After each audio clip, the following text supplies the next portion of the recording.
My name is Isabella Grant, and I am 27 years old, but the day that shattered my life forever happened 9 years ago on my 18th birthday. Most girls spend that milestone surrounded by balloons, cake, and the smiling faces of their family. I stood in the living room with blood still fresh on my lip, a garbage bag at my feet, and the words of my father echoing through my skull like a hammer striking metal. "We only adopted you for money." The night before, I had baked a small cake for myself because no one else bothered. It still sat on the counter candles waiting untouched. I never got to light them.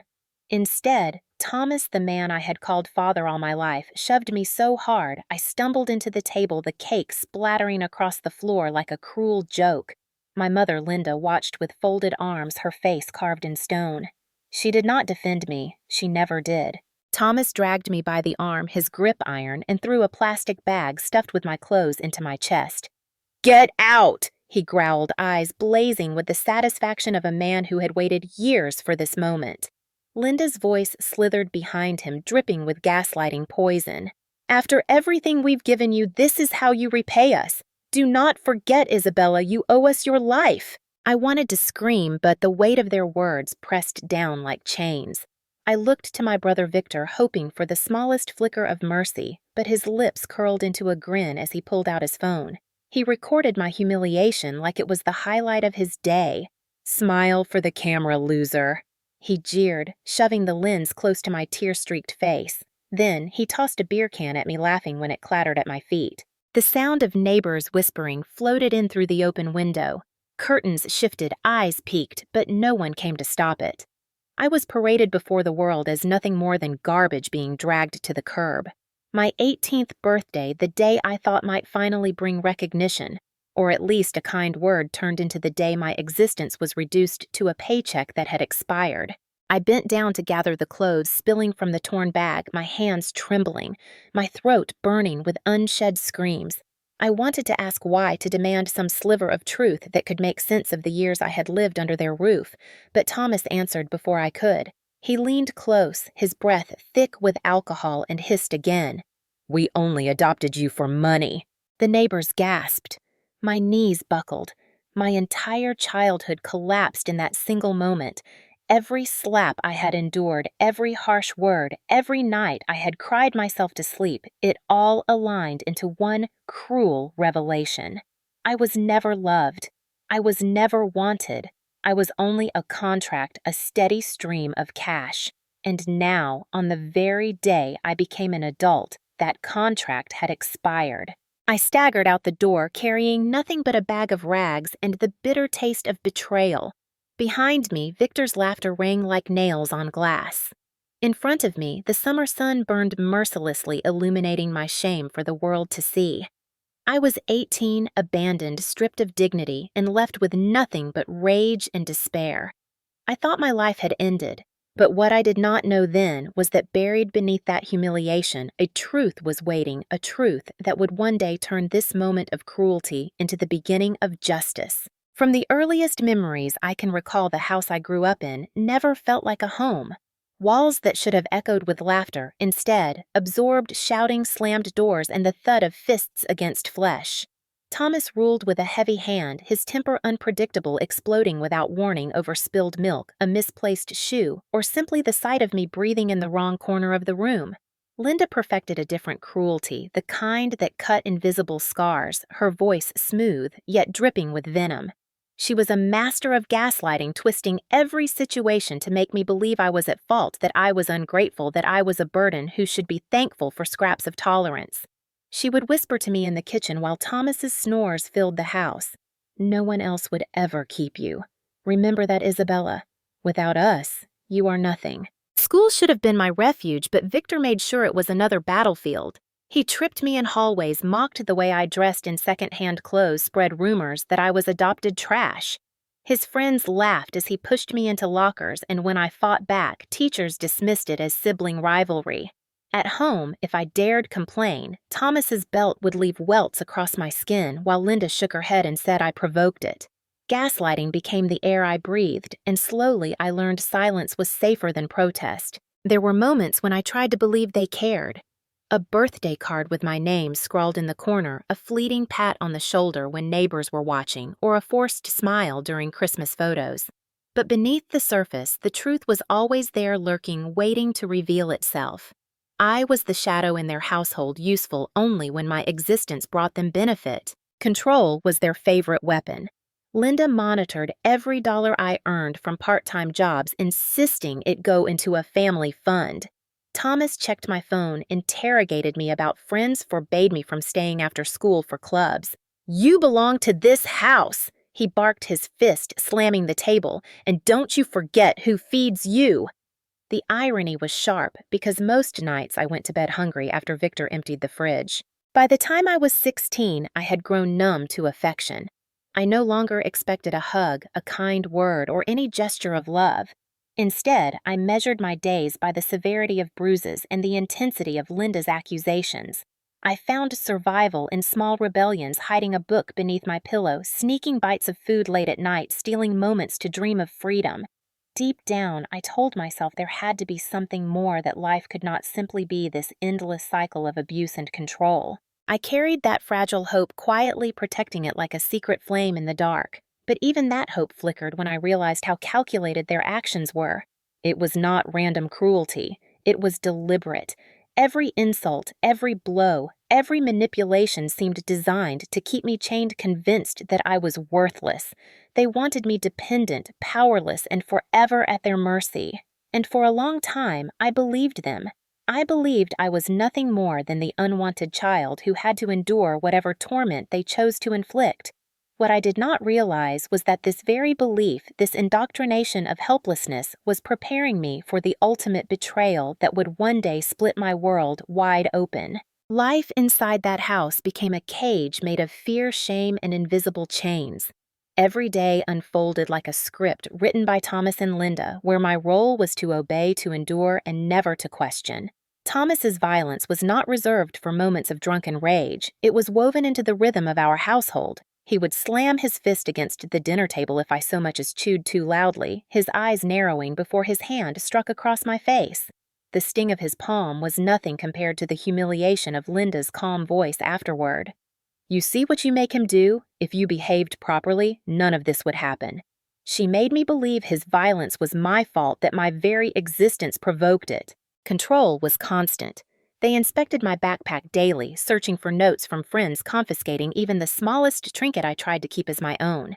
If I saved coins from lunch money, Linda demanded to know why, prying them from my clenched fist. "You live under our roof, so everything of yours is ours," she said, once her smile sharp and cold. I learned quickly that privacy was an illusion, that even my thoughts felt dangerous if they wandered too far toward dreams of independence. Victor thrived in this environment. His cruelty encouraged, his actions excused. He stole my clothes, tore pages from my journals, and once held my head under bathwater until I choked, only to laugh and say he was just playing. When I gasped for air and ran to Linda, she waved her hand dismissively. "Boys will be boys, Isabella. You need to toughen up." The gaslighting was relentless, shaping me into a girl who doubted her own pain, who wondered if maybe I was too sensitive, too weak. Even meals were a battlefield. Thomas would pile Victor's plate high with meat and potatoes while I was left with scraps. If I reached for more, his hand would slam down on mine, leaving my knuckles throbbing. "Don't be greedy," he barked as Victor smirked across the table. Hunger gnawed at me, but worse was the hollow ache of knowing I was invisible, unworthy of even the most basic care. Control extended to my future.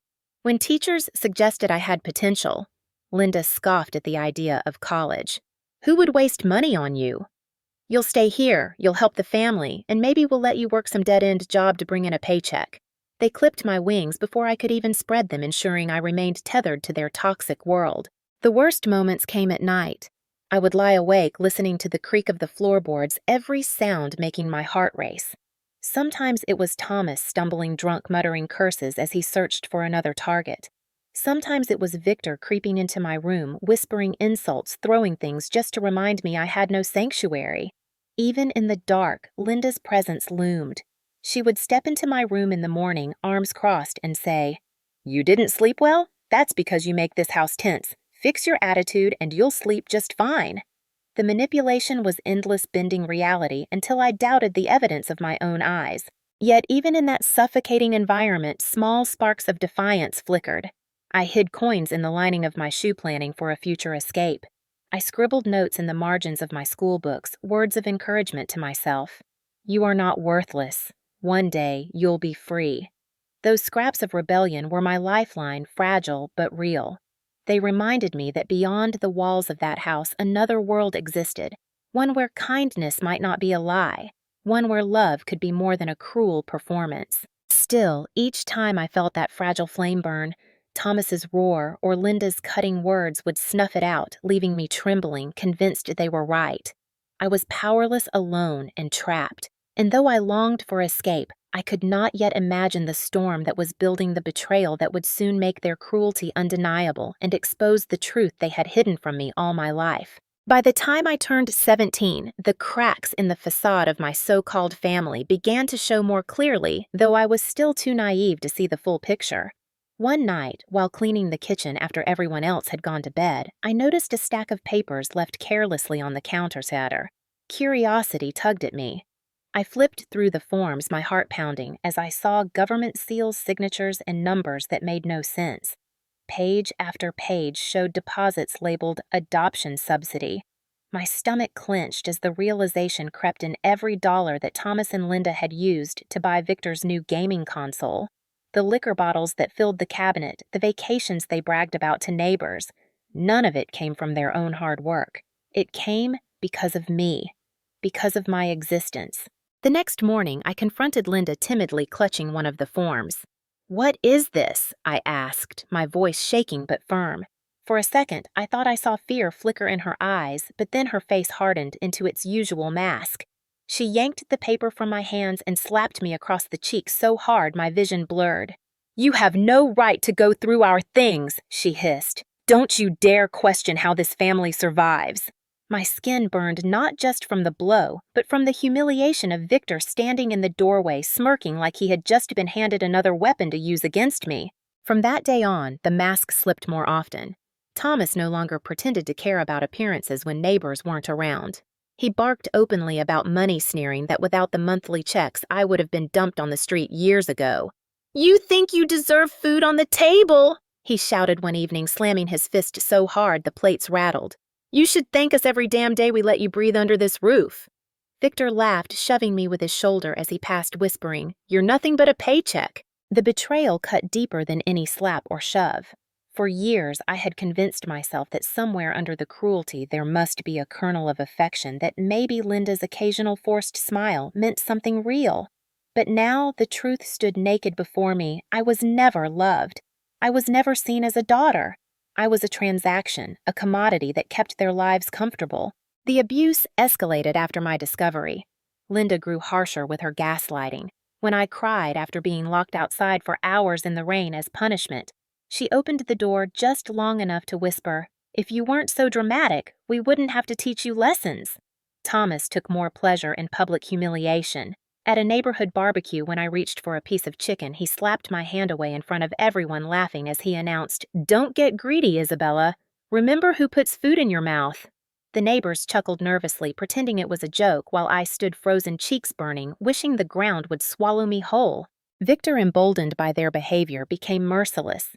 He stole the small cash tips I earned at a part-time diner job, telling me I had no right to keep anything when I already costed the family so much. He shoved me into lockers at school, telling anyone who would listen, "She's adopted trash." Not even real blood. Teachers ignored it, my pleas dismissed as teenage drama. What once had been subtle cruelty was now brazen exploitation. Every corner of the house reminded me of my place, the broken bed frame I slept on, while Victor sprawled in a new one bought with my subsidy, the way Thomas flaunted his new leather jacket while I wore shoes with holes. And worst of all, the look of satisfaction on Linda's face each time she watched me shrink smaller under their words. That was the first betrayal that stripped me of denial. I understood now that their cruelty was not accidental, not the byproduct of stress or hardship. It was deliberate, calculated, and fueled by greed. I was never a child in their eyes. I was an income stream, and once that stream dried up, I would be discarded without hesitation. The confrontation came to a head weeks later on a sweltering summer afternoon that should have been my 18th birthday celebration. Instead of cake and laughter, the air was thick with hostility. I had spent the morning in my room staring at the small pile of belongings I had managed to hide: an old book, a few coins, and a photograph of me at 5 years old holding a paper crown I had made myself. I clutched it like armor as I walked downstairs, determined to demand answers, determined to prove I was not invisible. Thomas sat at the dining table, a half-empty bottle of whiskey at his elbow, while Linda hovered in the kitchen, pretending to tidy dishes she had already washed twice. Victor lounged in a chair, phone in hand, recording everything with a grin plastered across his face. My voice trembled at first, but I forced it steady. I know about the adoption money. I know you've been using me like some sort of paycheck, and I won't stay silent anymore. For a moment, silence filled the room. Thomas's eyes snapped up, bloodshot and furious. He slammed his hand on the table, rattling the glasses before rising to his feet.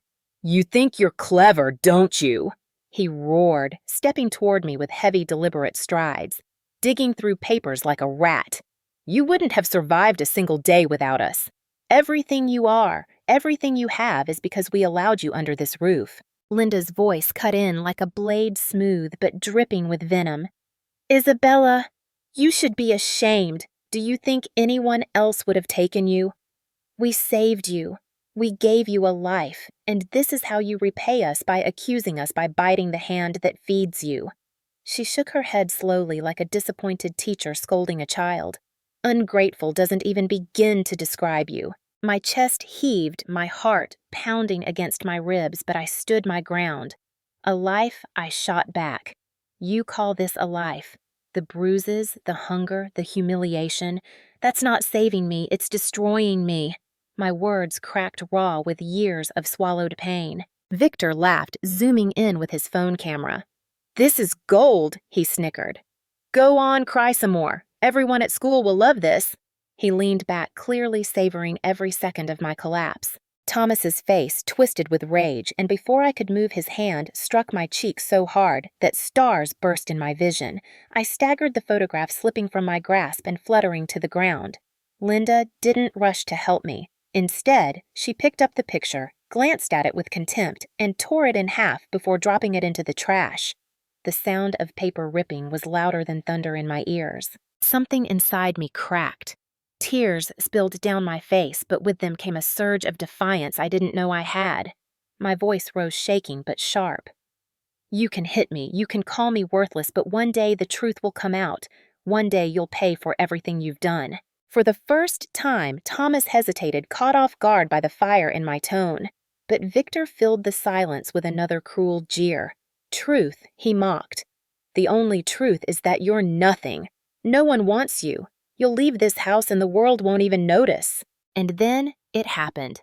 Thomas's rage boiled over his face, red spit flying from his lips as he screamed, "We only adopted you for money!" The words tore through the air like a gunshot, final and undeniable. There was no going back, no pretending anymore. Linda didn't stop him. She stood behind him, her lips curled in a twisted smile, silently confirming the betrayal. The neighbors outside must have heard, because I caught the flicker of curtains shifting the shadows of people pausing to listen. My humiliation was no longer private, it was public. My secret shame had been shouted for the world to hear. I stood frozen, cheek-burning chest, aching, my heart breaking into shards too sharp to hold. My 18th birthday gift was not love, not freedom, but the brutal confirmation that I had never been more than a means to an end. Victor laughed louder, filming me crumpling in the doorway, while Linda leaned against the wall with satisfaction glimmering in her eyes. Thomas grabbed a garbage bag stuffed with my clothes and hurled it at me, the contents spilling across the floor. "Get out!" he bellowed. "You're done here!" That was the moment I understood the full depth of their betrayal. The masks were gone. The truth was raw and merciless. I was not family. I was not loved. I was a paycheck that had finally run dry. And now, with nothing but the weight of humiliation pressing on my shoulders, I was cast out into a world that had no place for me. The front door slammed behind me with a force that rattled the windows, and suddenly I was outside, standing on the cracked pavement with nothing but a torn garbage bag and the echo of their laughter chasing me into the evening air. The summer sun glared down mercilessly, heating the asphalt until it burned through the thin soles of my shoes, but the fire in the sky was nothing compared to the icy void spreading through my chest. I had been cast out like trash, and the whole neighborhood had seen it happen. The bag Thomas had thrown at me had burst open, scattering my clothes across the driveway. A pair of socks fluttered into the gutter, a shirt landed in the dirt, and I stood frozen, staring at my life reduced to scraps. Victor leaned against the doorway, still recording his phone, angled to capture every second of my humiliation. He laughed, tossing another empty beer can at me this time, hitting my shoulder. "There she goes," he jeered, "birthday girl with nothing but rags." I knelt on the hot concrete, trying to gather my clothes with shaking hands. My cheeks burned, not from the sun, but from the sting of tears I refused to let fall in front of him. Neighbors whispered from behind half-open blinds, silhouettes shifting in windows, but no one stepped forward. No one helped. Their silence was another wound, confirming what Thomas had screamed inside. I was unwanted, disposable, not worth saving. I stuffed what little I could salvage back into the bag and began to walk. Each step felt heavier than the last, my body weak from days of skipped meals, my heart hollowed out by betrayal. I had nowhere to go, no plan, no one to call. I wandered aimlessly, the world around me blurring into a haze of heat and despair. By nightfall, I found myself in a park miles from the house I had once called home. The grass was damp with dew, the air sharp and cold. I curled beneath a tree, clutching the garbage bag to my chest like a shield, listening to the laughter of families drifting from nearby houses, laughter that felt like it belonged to another universe. Hunger clawed at me, my stomach twisting painfully. I thought of the dinner table I had left behind, piled high with food Victor would devour while Thomas drank and Linda pretended everything was normal. I pressed my forehead to my knees, the ache in my body, nothing compared to the ache in my soul. 18 years of yearning for love had ended with a single sentence that carved itself into my bones. "We only adopted you for money." The next days blurred together in a fog of survival. I slept on benches, shivering through the night, waking at every sound with my heart hammering in terror. Strangers passed by, some glancing at me with pity, others with disgust. I scavenged what I could from trash bins, the taste of spoiled bread sticking in my throat, but it was better than nothing. My reflection in shop windows became unrecognizable, hair-tangled face, pale eyes, hollow. On the third night, a group of teenagers approached as I tried to rest near the edge of the park. They circled me like predators, laughing, one of them yanking the garbage bag from my arms. My clothes spilled onto the ground again, trampled under their sneakers. "Homeless trash," one sneered, shoving me so hard I fell against the dirt. Their laughter echoed as they ran off, leaving me shaking my body, bruised, my dignity shredded even further. I lay there, staring at the stars, my chest rising and falling with sobs I could no longer contain. For the first time in my life, I believed the lies Thomas and Linda had fed me. Maybe I was worthless. Maybe I was nothing. Maybe this was all I deserved. The darkness pressed in, and for a moment, I wished I could simply disappear into it, erase myself from a world that seemed determined to spit me out. But even in that abyss, a tiny spark of defiance remained, flickering weakly, but refusing to die. I whispered to myself through cracked lips, "This isn't the end. It can't be." The words felt hollow, but they were the only weapon I had left. I clung to them as I drifted into restless sleep, unaware that somewhere beyond the horizon, a truth was waiting. A truth that would tear apart the narrative my abusers had written for me and replace despair with the first glimmer of justice. On the fourth morning of my exile, I woke with dew soaking my clothes and the sound of footsteps crunching across the gravel path. My heart leapt into my throat, expecting another group of cruel strangers ready to mock or shove me, but instead, a man in a tailored gray suit stood before me. His polished shoes looked almost obscene against the dirt at my feet, his briefcase gleaming in the pale light of dawn. He was out of place in every way, and for a moment, I thought I must be hallucinating. "Isabella Grant," he asked, his voice calm, steady, as if he already knew the answer. I froze, clutching my torn garbage bag like a shield. My throat ached from thirst and my voice cracked when I whispered, "Who are you?" He crouched so that his eyes met mine, and for the first time in days, I saw something I had not seen in anyone kindness. He reached into his jacket and produced a leather folder, carefully placing it on the bench beside me. "My name is Richard Cole. I'm an attorney. I've been searching for you." I blinked, confusion swirling with suspicion. An attorney? Why my words were brittle on the verge of breaking. Richard opened the folder, revealing documents stamped with official seals, and then slid out a single envelope, its edges worn from years of handling. On the front was my name, written in strong, deliberate handwriting. "Because your father wanted me to," Richard said gently. "Your real father." The world tilted beneath me. My heart hammered so violently I thought my ribs might crack. My father. The words felt foreign, almost forbidden. All my life, Linda and Thomas had insisted I was lucky they had taken me in, that no one else wanted me. Now this stranger was telling me another truth entirely. Richard nodded. "David Grant. He was my client and my friend.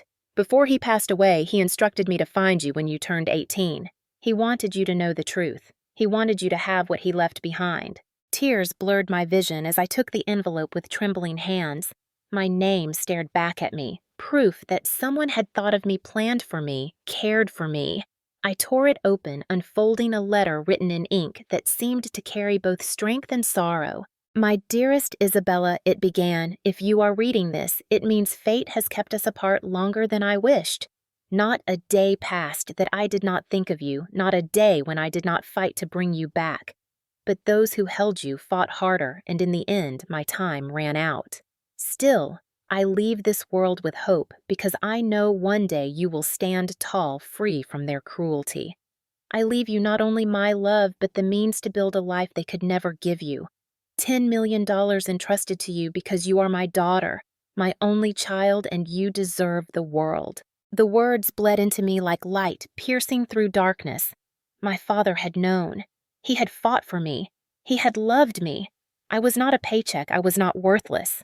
I was his daughter. Richard watched as I pressed the letter to my chest, my body shaking with sobs that were equal parts grief and relief. "He wanted justice for you," Richard said softly, "and he wanted you to know you were never forgotten." He slid more documents toward me, bank statements, deeds, proof of inheritance, but they were nothing compared to the letter in my hands. Money was power, yes, but the letter was salvation. For the first time since Thomas's cruel words, I felt the chains around me loosen. The betrayal still cut deep, but now there was a counterweight, a truth that could not be twisted or denied. My real father had left me love protection and the tools to reclaim my life. The twist of fate was brutal, yet beautiful. I had been thrown into the streets as nothing, but in that same moment, destiny handed me proof that I was everything. I read the letter once, twice, 3 times, as if the ink might dissolve if I looked away. Each sentence seemed carved from the heart of a man I had never met, but somehow always longed for. "My dearest Isabella, you are my daughter, my only child." The words branded themselves into me, searing away years of gaslighting, of being told I was nothing. My hands shook as I traced the signature at the bottom, David Grant. My father, my real father. Richard allowed me time to absorb it, his presence, patient, respectful, as though he understood how monumental this moment was. When I finally raised my eyes, they were swollen from crying, but they carried something new, something fragile and fierce, hope. "Tell me about him," I whispered. My voice cracked, but the demand was undeniable. Richard nodded. "David Grant was a good man, Isabella. A businessman, yes, but more than that, he was generous, driven by fairness. He discovered you existed when you were still an infant, but custody was stolen from him. He fought in court for years, but every door was slammed shut. Your adoptive parents hid you, manipulated the system, and in the end, his health failed before the law could deliver justice. It broke him, but even then, he never stopped planning for you." I clutched the letter tighter, the words colliding in my mind. He had fought for me. All those nights I lay awake wondering if anyone in the world cared whether I lived or died. He had cared. He had been out there trying to bring me home. Linda's cold voice echoed in my memory. No one else would ever keep you, and I realized just how twisted her lies had been. Someone had wanted me desperately with a love strong enough to defy courts and illness. Richard opened the briefcase again and pulled out more documents. A thick envelope of financial statements, bank records, and deeds slid across the bench toward me. He left you $10 million as well as shares in a small company he built from the ground up. It isn't just wealth, it's security. It's the foundation he hoped would protect you when he no longer could. 10 million. The number was staggering, impossible to comprehend. For so long I had been scrounging coins, hiding bread crusts, wearing shoes with holes. Now this letter and these papers said I had more than I had ever dared to imagine. But the money, though life-changing, was secondary to the revelation blooming inside me. I had not been forgotten. I had been loved fiercely even from afar. My tears spilled again, but this time they carried not only sorrow, but release. I could almost feel David's presence beside me, a hand on my shoulder, a voice whispering, "You are mine. You always were." Richard's tone softened further as he continued, "Your father anticipated that this day would come that the people who raised you might try to twist your sense of worth. That's why he insisted I give you this letter so his own words, not mine, would be the truth you carried forward." I swallowed hard, pressing the paper to my heart. "They told me I was worthless," I said, my voice hoarse. "They told me no one wanted me." Richard leaned forward, his gaze steady. "They lied. The man who brought you into this world wanted you every day of your life. His only regret was that he couldn't protect you in person, but he made sure you would one day stand free with the strength to rise above them." The weight of 18 years of cruelty pressed down on me, but for the first time I felt it shift. The chains were still there, but cracks had formed, light seeping through.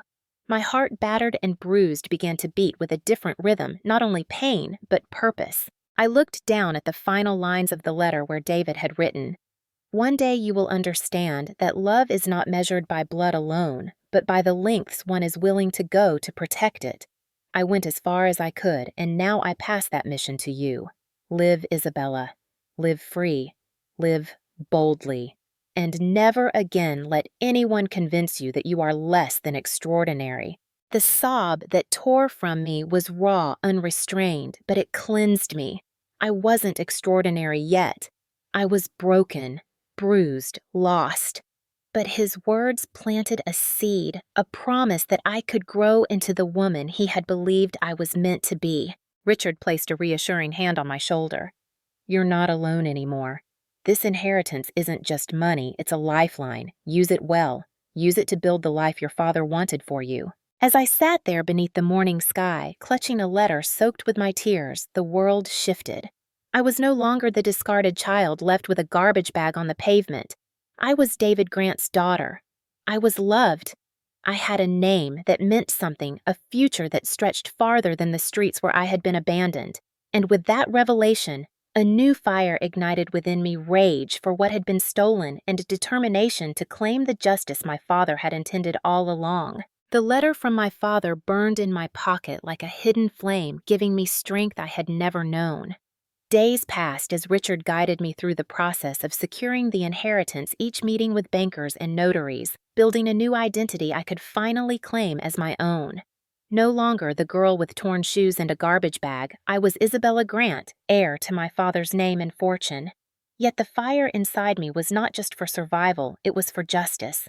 Every bruise, every slap, every word that had chipped away at my worth demanded retribution. And I would not rest until the people who had stolen my childhood faced consequences. The chance came sooner than expected. A court summons arrived, an investigation into the years of adoption subsidies.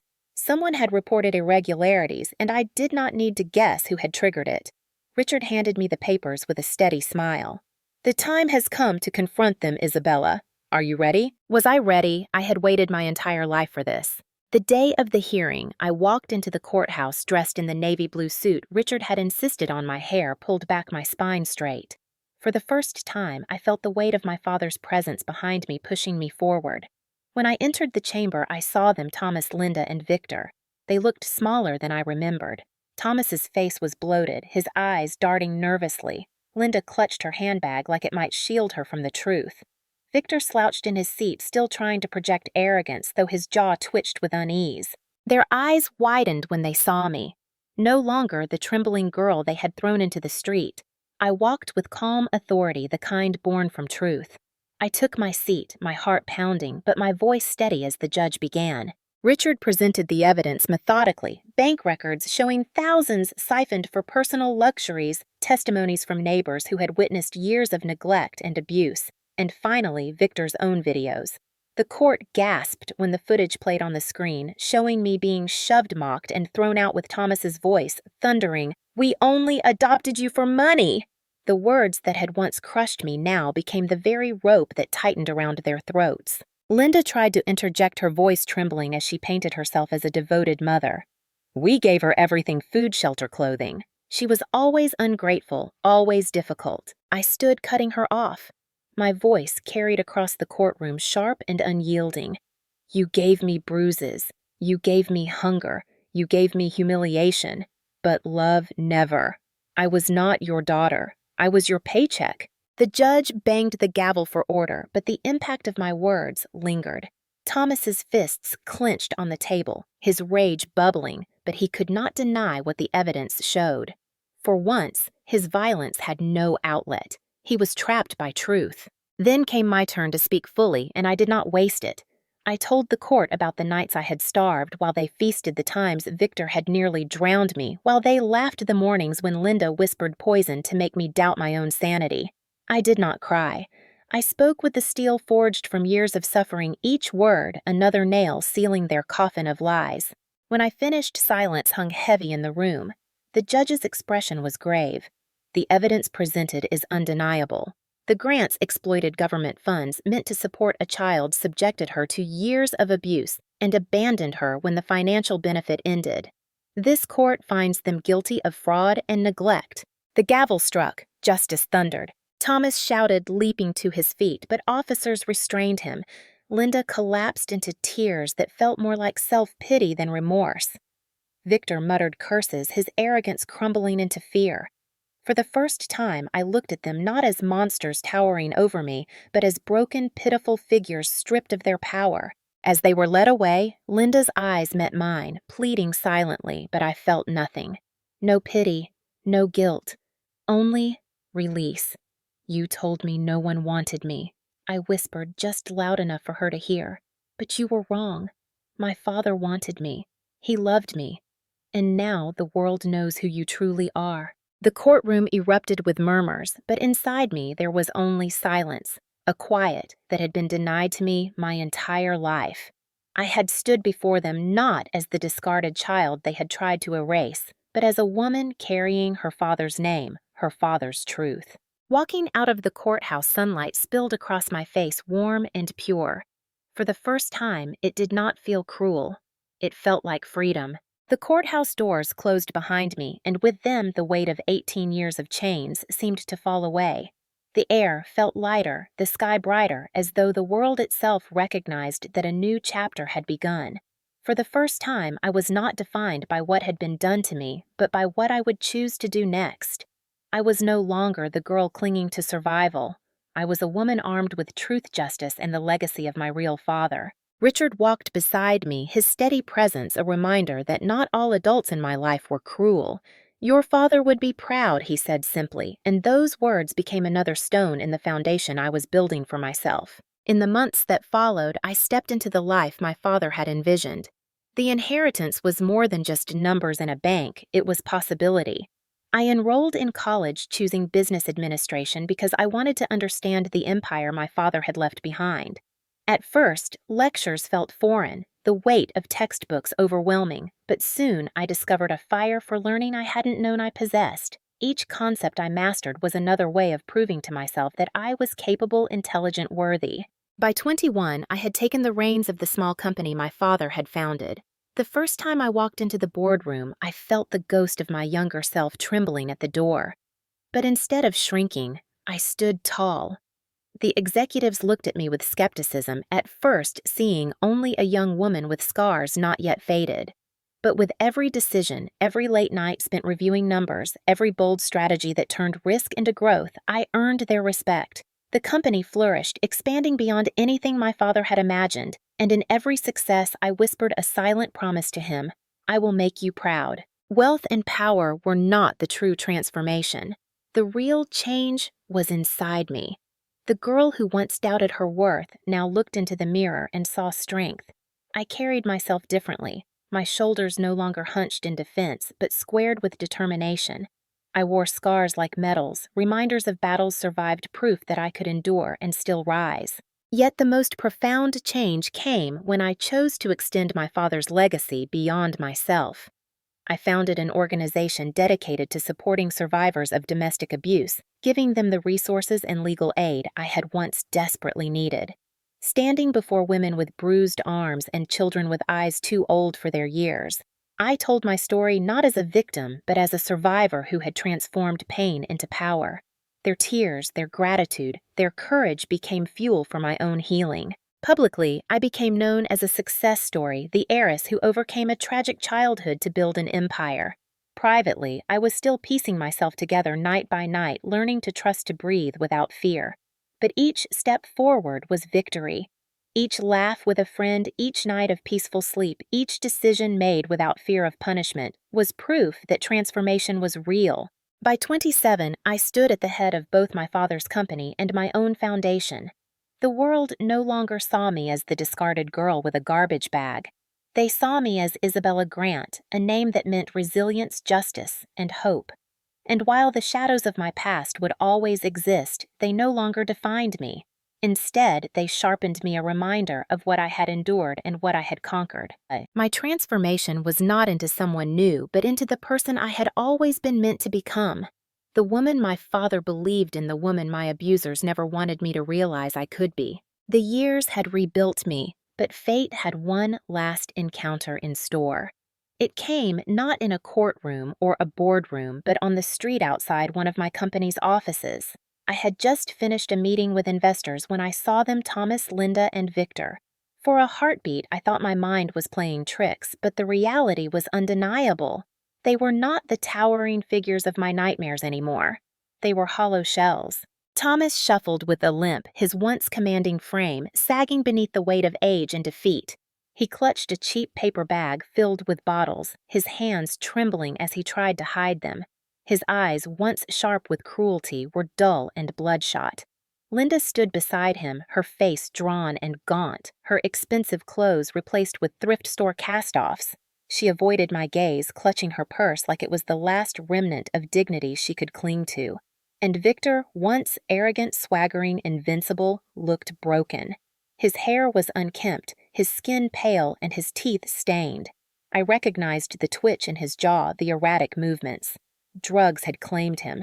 They froze when they saw me. Recognition flared in their eyes, followed quickly by something else. Shame, fear, perhaps even a flicker of desperation. For a long moment, none of us spoke. The world around us bustled on, indifferent to the silent storm raging between us. Thomas tried to recover first. "Isabella," he said, his voice hoarse, reaching out a shaking hand. "You look successful." The words were forced awkward, as though tasting kindness for the first time and choking on it. Linda's eyes watered, though I suspected her tears were not for me, but for herself. We didn't mean," she stammered, her voice cracking. "We were under pressure. We made mistakes." Victor stepped forward, his arrogance flickering like a dying flame. "You've got money now, right? You could help us. We're family, after all." His grin was grotesque, his teeth bared in a plea disguised as charm. The audacity of that word family hit me like a slap. For years, they had weaponized it, twisting it into a chain to bind me a justification for every bruise, every insult, every betrayal. And now they dared to wield it again, hoping I would forget. I looked at them not with fear, not with anger, but with a calm born of survival. My voice was steady, each word deliberate. Family protects. Family loves. Family does not use you as a paycheck and throw you away when the money runs out. You were never my family. You were my jailers.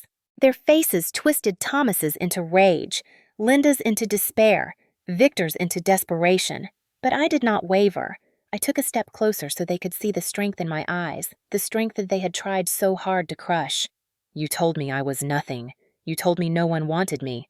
You lied. My real father wanted me. He loved me. And because of him, I am free. Because of him, I will never be like you." Thomas muttered curses under his breath. Linda sobbed into her hands, and Victor begged, his voice cracking. "Please, Isabella, just a little help. We've got nowhere to go." For a moment, the girl I once was stirred inside me, the child who had once begged for their approval, their affection. But she was gone now, replaced by the woman who had endured, survived, and thrived. I shook my head. No, actions have consequences. You taught me that in the cruelest way. Now you're living yours. I turned and walked away, their voices fading behind me, swallowed by the hum of the city. I did not look back. I did not need to.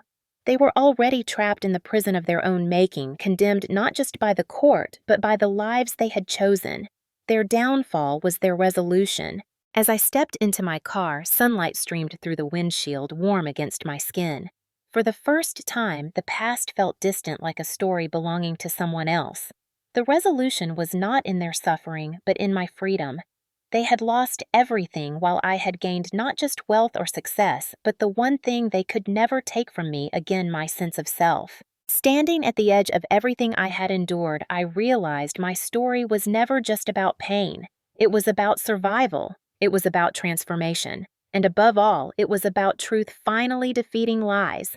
My adoptive family's cruelty had once convinced me I was worthless, but the love of my real father, even carried through a letter written years before, proved otherwise.